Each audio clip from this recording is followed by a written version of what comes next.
I'm really grateful to be here. It's kind of surreal for me to be here standing in front of you because it feels like yesterday that I was sitting right where you were and just in Kent down the road. That's where I grew up, and never in a million years would I have dreamed that I got to compete in 2 Olympics, that I got to play volleyball in college, and just the thought of playing in college seemed like a far off dream. And what I learned is that when you take things one day at a time, I think we're a lot more powerful than we often give ourselves credit for. That everything you need to be everything you want is already within you. We just sometimes got to figure out how to get out of our own way more often than not. And what I most hope for you guys here, and every kid, every adult that I talk to, is that you can really chase what's possible for you.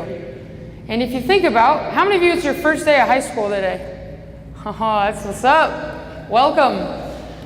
If you guys really think about, in the next 4 years, if everything went right for you, what would that look like? If you got to become everything that you want to be and had more fun than anyone, what would that actually look like? And what if we chased that every single day? Knowing that, yeah, we might not get everything we want, but all of the best moments in my life have been after the times that I wasn't really sure if it was going to work out. You know, if you set a goal and it's not something that you get a little nervous about, a little anxious about, I don't know if it's worth going for. It should be hard. It should be tough, right? And so it's really easy to play in the space of what's probable. How many of you have ever heard, you're this, but you're probably not good enough for the next level? Anyone? You're not tall enough. You're not strong enough. You're not smart enough. Yeah, we all have something, right? We all have that story, but what matters more than what we hear is kind of that fire inside of ourselves and what we choose to be about every single day. So I want you guys to think about what is possible for me. What would that look like if I worked every single day to make that happen? And the other thing that I've learned, and I have a lot of respect for you guys here that are really pursuing, for everyone that's really pursuing their potential, because what I've learned is that it's really freaking hard, right? And it's supposed to be. It's not supposed to be easy. If it was easy, it wouldn't mean much, right? So how well can we love up those moments of challenge? How well can we feel nervous? Can we feel anxious? Can there be unknown in front of us, right? Can there be risk in front of us? And can we still say, you know what? I'm going to go for it in this moment, even though the outcome isn't guaranteed, right? Because oftentimes what keeps us on the curb, what keeps us from really going for things is the thought of like, man, if this doesn't work out, then what am I going to do? Then what are other people going to think, right? And if you're anything like me, there might be a thought that in order to be more, you've got to do more, right? So in order to be confident, in order to be successful, in order to be enough, I've got to get a 4.0. I've got to get into the college that I want. I've got to get the SAT score that I want. And when I make varsity, when I become first chair, when I get the lead role in the play, then I'll be good. And then I'll figure everything out, right? And if you guys ever chased something that you really wanted, but you were stressed out the whole time, and even if you got what you wanted at the end, it just felt like relief, raise the hands. And it was just like, oh gosh, well, I'm glad that's over. That wasn't very much fun, right? And so those expectations of being so defined by the outcome robs us of all the joy along the way. So what if we were in a moment of challenge and instead of saying, oh, I can't wait till this is over, we said, you know what? This is a chance for me to get better. This is a chance for me to grow. Doesn't mean it's comfortable, but I'm going to go for it anyway. And that's what I'm going to celebrate, not the outcome. I'm going to celebrate just letting it rip, right? Because sometimes that's the hardest part. Really choosing to go for it. And so I want you to watch this video. It's of a 6-year-old girl going off a ski jump for the first time. And just pay attention and I'll ask you what you guys notice after the video. Isn't that awesome? I've seen that like 800 times. I love it every time. What'd you guys notice? She didn't want to do it, right? So she's up there. Why do you know she doesn't want to do it? Yeah, you can hear her whimper. Yeah, you can hear fear. You can hear she's like physically feeling something, right? Our brain is designed to keep us safe. So if we perceive something in front of us that is important, that has meaning to us, whether it's speaking in front of the class, or it's going to a tryout or going to that test, right? Just that thought alone is enough to start us going into fight or flight, right? What used to save us from saber-toothed tigers is now what we feel when we just think about what other people think of us, right? And just the thought of, oh my God, I don't know what's going to happen when I go down this ski hill. I don't know what's going to happen if I share my opinion in class, is enough to get our butterflies going, right? Our palms a little sweaty. If it's really bad, you get the trembles. Anyone had that before? Yeah, the first time I went in to serve with the USA team, my legs actually went completely numb. That's how anxious I was, right? But it's supposed to do that. So in those moments, when we feel fear and you're at your ski jump, whatever that looks like for you, what are you going to be about in that moment? Are you going to still go for it, or are you going to back away and quit? And that's the stuff of resilience. It's not that you're never going to be tested. It's not that stuff ever becomes easier. You just get better at dealing with that fear that she feels that we can hear in this video. So what else did you guys hear? Yeah. After she's done, she's like, that's the best thing ever. Yeah.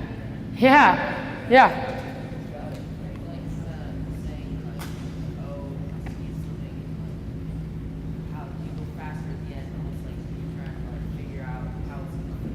Yeah, she's trying to figure out what to focus on, right? That's helpful.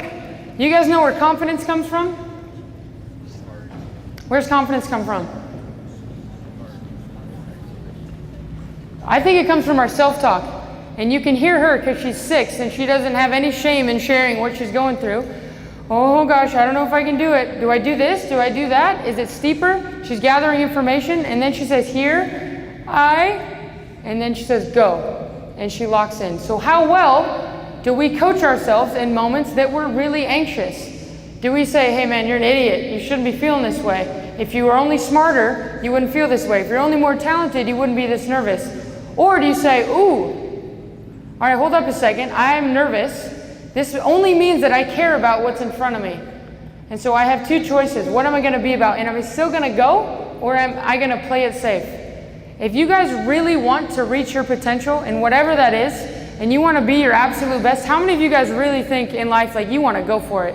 You want to like find out ways to be your absolute best in whatever it is that you love to do? Raise your hands high. Yeah, most of you.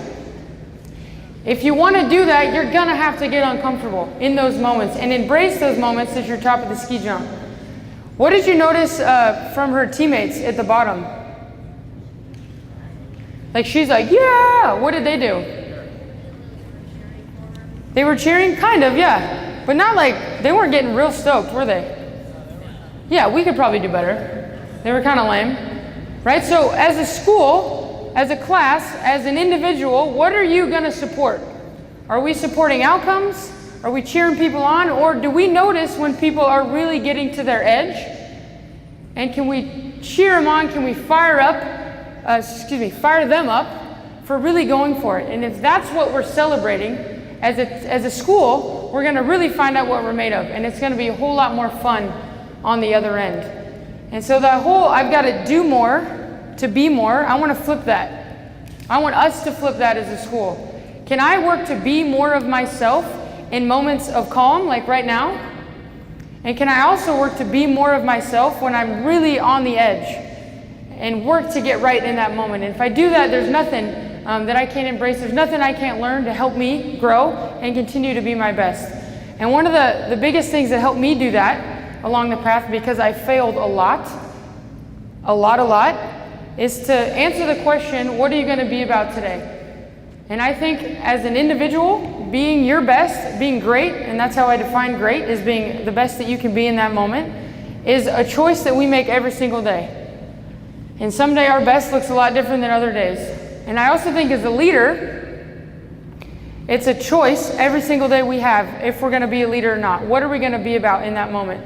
And so when I was in junior high, here's my cool photo. My knee pads are like longer than my legs. Here in Kent, I loved competing. I have 2 other brothers, one of which is a Navy SEAL. Do you guys know what Navy SEALs do? Yeah, they're pretty intense. So in my house, we like to compete. And so I grew up doing everything that they did. And we had basketball tryouts when I was a 9th grader. And the team was really good, and I couldn't wait. You guys ever been like super excited for something the next day? Like you're a little nervous, but mostly just like man, let's go. I had been working all summer. I couldn't wait. So we get to practice, and the team comes in. There's good energy. We got music playing, and the coach says, hey, who swept the floor? And no one answered. Well, I don't know. I'm a freshman. Well, I don't know what's going on here. Who swept the floor? No one answered. He goes, all right, get on the line. It's like the worst thing you can hear as an athlete. Get on the line. And we start running. And then we stop running. Have you guys seen the movie Miracle? When they're like, again, yeah. So we run and we're being dramatic and we're hanging over our knees or whatever. And he says, all right, we got to be disciplined this year. You want to be the best you can be, you got to be a great teammate. You got to serve others. Run again. There we go, run again, come back. And you know what? It's something we choose every single day. Who's going to be the leader of this team? We don't have one yet. Run again. So we run for an entire hour. That's all we do. And then he says, go home. No one's touching the ball today. And I was so angry, right? Like all I wanted to do was compete, and I didn't understand. I was like, come on, man, it's just a floor. Like we could sweep it now, you know? And so I'm complaining. I go home to my parents, and I was telling them what happened. I was like, it's so dumb. I can't believe you did this, blah, blah, blah. It's not the point of basketball. What does that have to do with anything? And my dad said, are you done? I was like, I am now, sir. Yes. And he said to me, all right, what are you going to be about? You don't like what's going on? What are you going to do about it? And he challenged me in that moment. And I said, well, I never want that to happen again. He said, well, what are you going to do about it?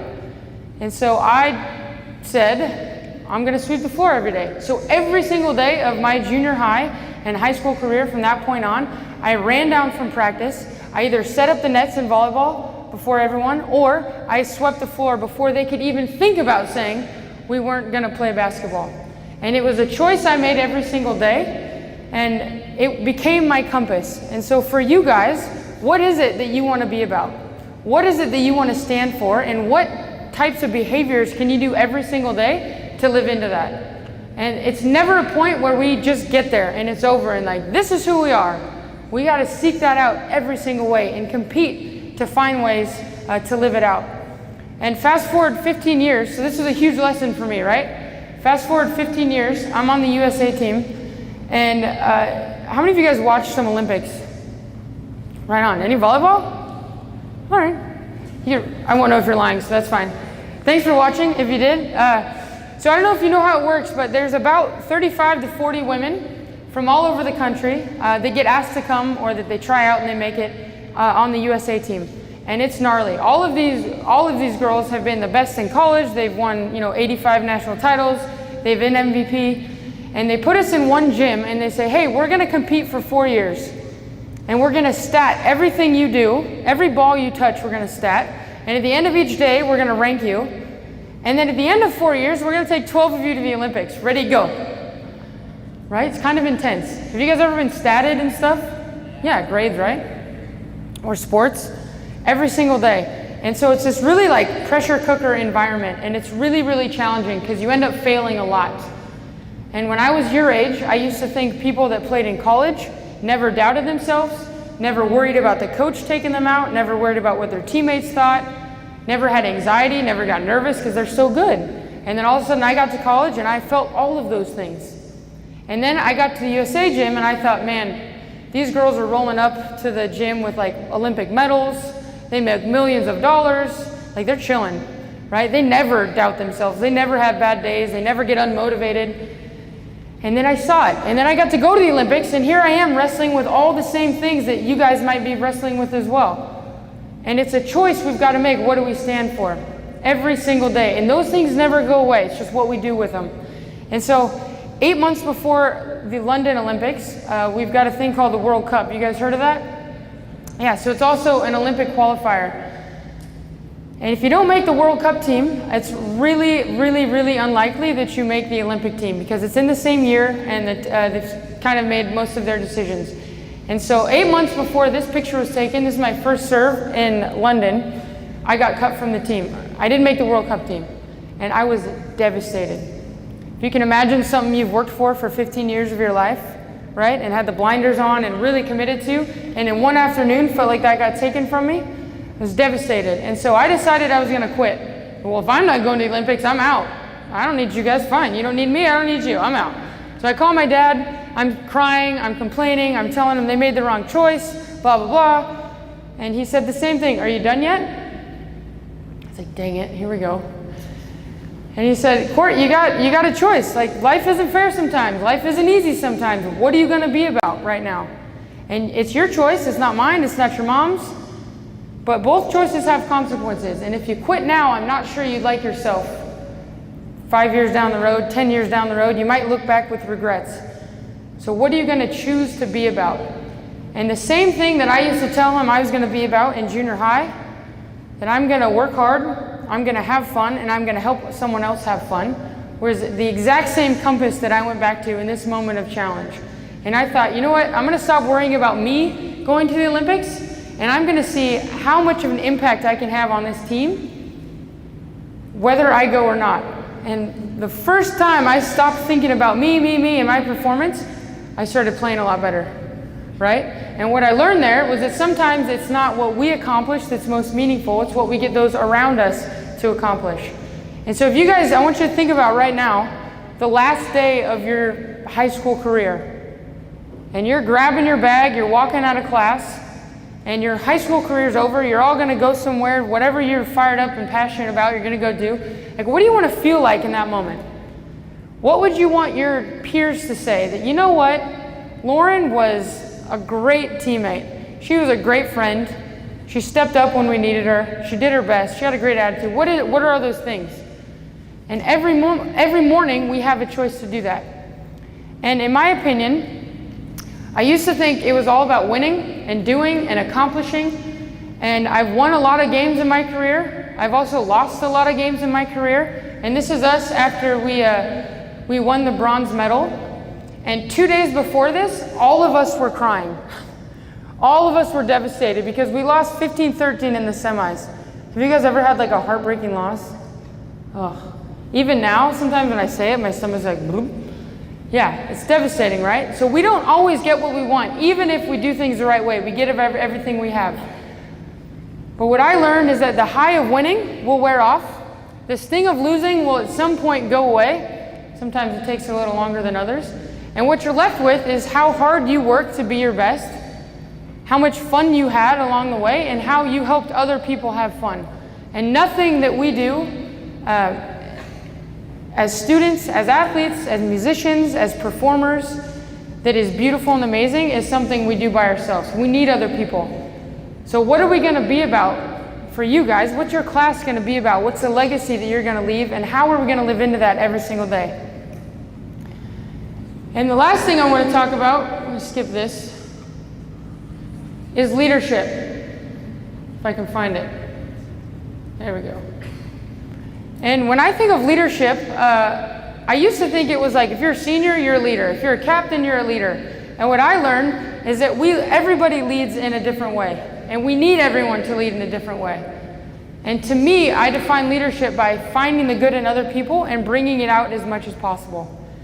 And you can do that to peers, you can do that to your parents, your teachers can help you do that, you can help your teachers do that. It doesn't care about age, right? We can find the good and bring it out as much as possible. And we're gonna get what we look for. I think we talked about this. If we look for good, if we look for the challenge, if we look for the opportunity and say, hey, this isn't what I want, this isn't going as I planned, but there's something I'm gonna learn from this, and this is gonna make me better in the end, we're a whole lot better off.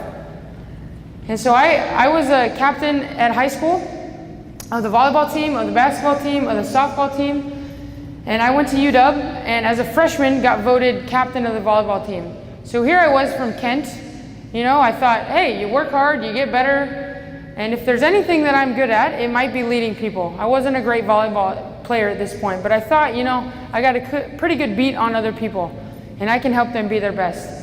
And the girl wearing number 21, Sonia Tomasevic, one of my closest friends now, she was the other captain. So here I am, I was 18 from Kent. Excuse me, she was 21 from Serbia, and we did not get along. Have you ever tried to work with someone else that you didn't get along with? It's not always easy, right? There's a lot of like tension, and we did okay, but we're kind of muddling our way through. And I remember our coach saying, hey, until you two figure it out, we're not going anywhere. We're not going to win anything. And she would say stuff that I didn't agree with. She would lead in a way that I didn't agree with. And here I was thinking, hey, we won state and I was the captain. Like, I know what I'm doing here. Come on, get it together. And our team went to a football game at one point. And we're at the football game and the Huskies score, which didn't happen much back then. Much better now. Any Huskies here? Yes, you guys. Okay, what happens when you score a touchdown in the Husky game? Huh? Yeah, there's a siren. A siren goes off, right? And so we're sitting there and we're like, I don't know if they still do this, but we ripped up the programs and you throw confetti, right? And we're going crazy. And Sonia's sitting here next to me and she just starts shaking.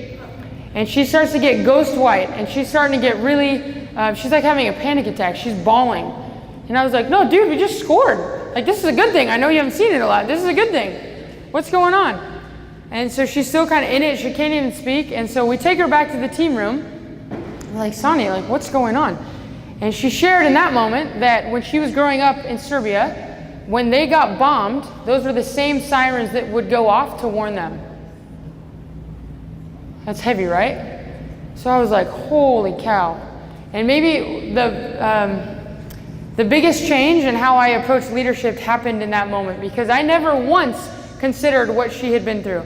I never once considered, what it took for her to come to this country where she didn't speak the language. She left her family when she was 18 to be here. What kind of strength and confidence that looked like. I'd never once considered that she'd been through something harder than I'd been through growing up in Kent, and I felt like a jerk. And so what I learned about leadership in that moment is that we've got to seek to understand, even if we don't agree with someone, even if we don't get why they're saying what they are or why they lead in a different way than we do. Can we ask questions? Can we lean in? Can we get to know them so that we can help them be their best and compete to find the good in everyone? Because it's in there. We just got to sometimes work harder than others to really get after it. So as leaders, and you guys have a choice to lead every single day, can I find the good in others and bring it out? Even when it's not convenient.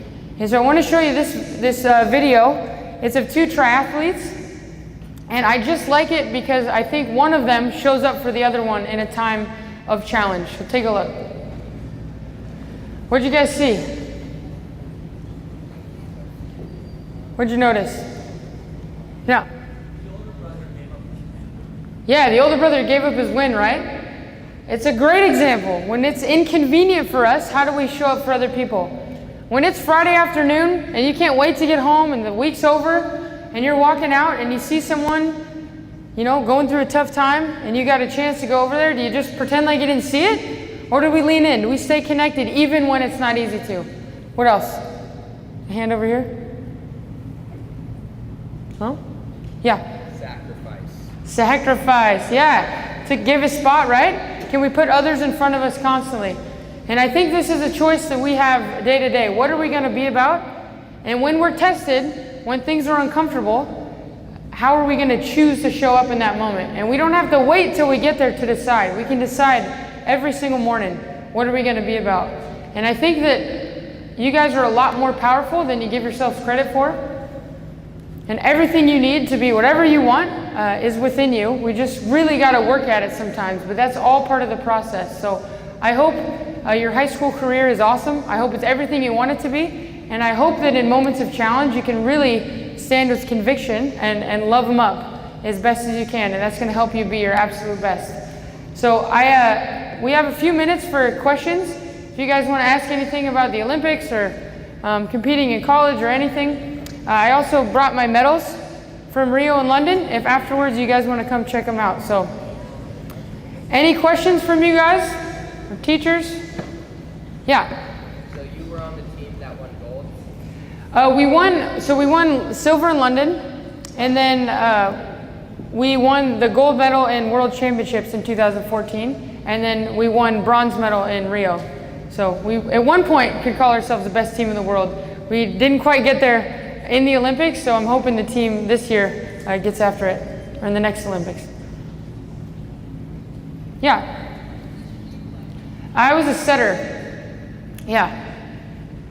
I was a setter, and then actually right before Rio, I got told that I made the team, and they said, hey Court, we're gonna take you to Rio, which as an athlete is like the coolest thing ever, right? You're going to the Olympics, like this ultimate high.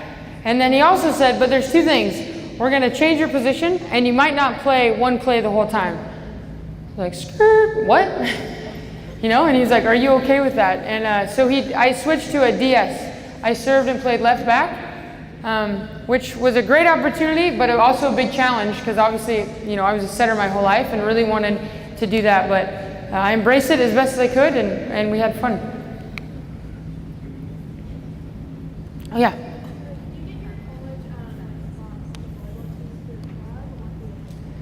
Yeah, did I get my scholarship through club or high school? I think it was both. Yeah, volleyball wasn't as popular then as it is now. I didn't have like 85 clubs to choose from. There's only like Kent Juniors and Puget Sound and like maybe one other. So yeah, so I got really fortunate to get a good opportunity. But I only got recruited from like 3 schools. So most people said, hey, I think you're too short to play in college. Yeah.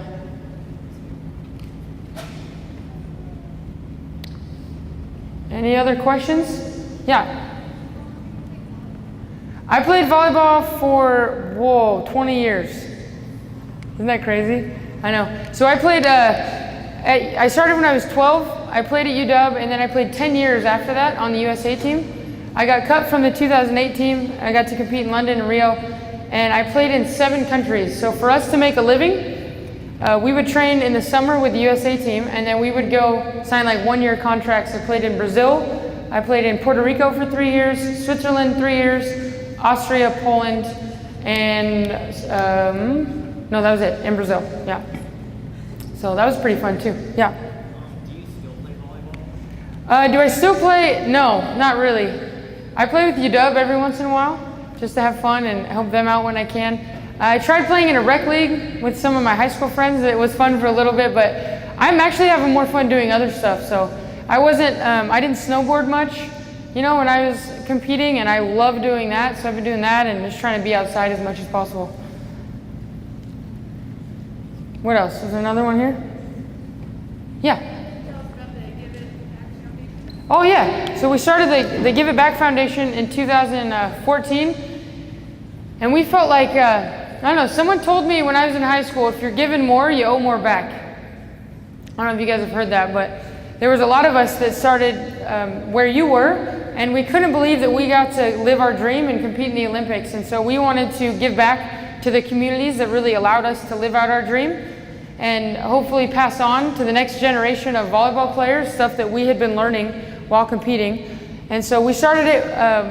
We run volleyball camps, and then 100% of the money that we make goes to a charity in that hometown. And so I don't know if you guys like to, what's it called? Volunteer, you know, or give your time. But I found when I was going through really tough times, the best thing I could do was to volunteer or try to help someone else. And often that gets us out of our own heads. So the next time you get stressed about stuff, maybe that could be something you go to. Yeah. Oh, the most difficult thing about competing in the Olympics. You know what? My first Olympics, holy cow. It's just like everything's heightened, you know? And like you've been waiting your entire life for that moment. And so you get there and you're like, it's just so surreal. And so part of you is like, yeah, I've done the work, I'm ready, like let's do this thing. And the other part of you is like, oh my gosh. You know, like I'm at the Olympics, what am I doing here?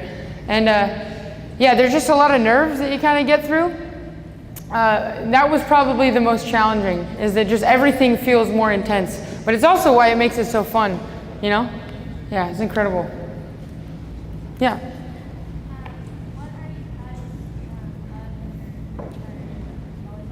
Oh, that's a good question. What are you proudest of in your volleyball career?